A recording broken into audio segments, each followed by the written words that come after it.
ಬರದ ನಡುವೆಯೂ ಕೂಡ ತಮಿಳುನಾಡಿಗೆ ನೀರನ್ನು ಹರಿಸುವಂತಹ ವಿಚಾರ ಇದು ಕನ್ನಡಿಗರ ಆಕ್ರೋಶಕ್ಕೆ ಕಾರಣವಾಗಿದೆ.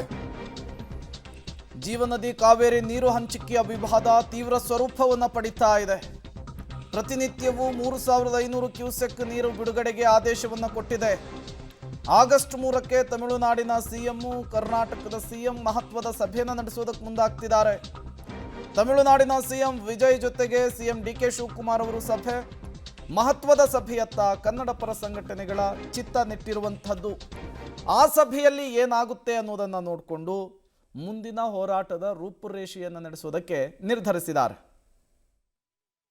4ನೇ ತಾರೀಕು ತಮಿಳುನಾಡಿನ ಮುಖ್ಯಮಂತ್ರಿ ಬೆಂಗಳೂರಿಗೆ ಬರ್ತಾ ಇದ್ದಾರೆ.